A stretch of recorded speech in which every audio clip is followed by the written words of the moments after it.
Dans cette vidéo, nous expliquerons comment ordonner des fractions. Un petit rappel avant de commencer. Dans la fraction a sur b, a représente le numérateur, donc les parties considérées d'une collection, et b, le dénominateur, représente le nombre total de parties de cette même collection. Pour ordonner des fractions ayant le même dénominateur, on compare seulement les numérateurs, parce que le dénominateur qui représente le nombre total des parties est le même. Si je prends l'exemple de 7 sixièmes, 2 sixièmes, 1 sixième et 5 sixièmes, je représente ces fractions pour mieux voir laquelle est la plus petite ou la plus grande. Ensuite, pour les placer en ordre croissant par exemple, je commence par 1 sixième qui est la plus petite fraction, suivi de 2 sixièmes, puis 5 sixièmes et pour finir 7 sixièmes puisque c'est la plus grande fraction comme je peux voir ici.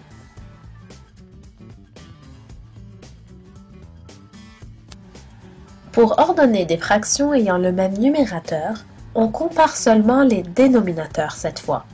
La fraction la plus petite est celle qui a le plus grand dénominateur.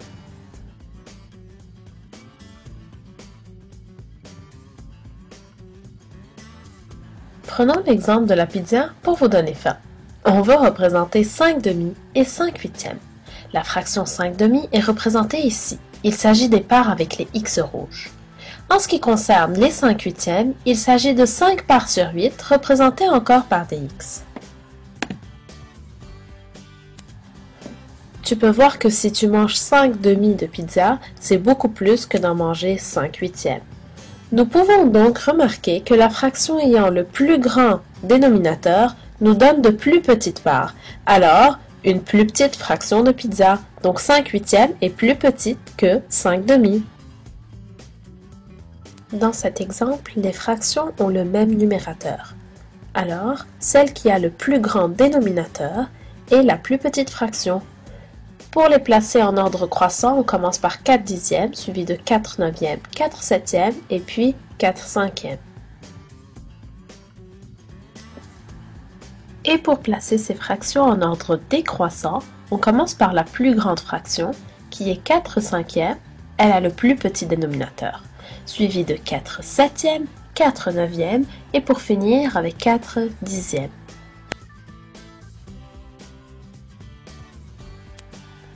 Pour ordonner des fractions dont le dénominateur de l'une est le multiple de l'autre, il faut convertir l'une des deux fractions ou les deux pour obtenir un dénominateur commun. Selon tes connaissances des tables de multiplication, certaines conversions seront plus faciles que d'autres. Dans l'exemple ici, de 5 sixièmes, 1 douzième et 2 tiers, tu peux remarquer que le 12 est un multiple de 6 et de 3. Alors, tu peux effectuer ta conversion plus facilement.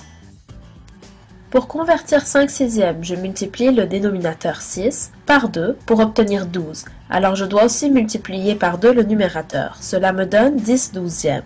1 douzième reste 1 douzième. Et pour 2 tiers, je multiplie le dénominateur et le numérateur par 4, ce qui me donne 8 douzièmes. Tu peux alors placer les fractions en ordre croissant ou décroissant selon ce qui est demandé. Ici, pour les placer en ordre décroissant, je remarque que 10 douzièmes est ma plus grande fraction, elle représente 5 sixièmes. Alors 5 sixièmes est plus grande que 2 tiers, qui est plus grande que 1 douzième. Un dernier exemple, avec 4 septièmes et 2 tiers que nous devons ordonner. Nous ne pouvons pas convertir le 3 en 7 ou vice-versa, donc nous devons trouver un multiple commun aux deux dénominateurs. Pour ce faire, on doit trouver les multiples de 3 et de 7 et chercher un multiple en commun. On trouve les quelques premiers multiples et nous remarquons que 21 est le plus petit commun multiple de 7 et de 3. On convertit alors les fractions, cela nous donne 12 21e pour 4 septièmes et pour 2 tiers, ça nous donne 14 21e. Étant donné que 14 21e est plus grand que 12 21e, nous pouvons dire que 2 tiers est plus grand que 4 septièmes. Vous pouvez maintenant ordonner des fractions vous-même. Created using Powtoon.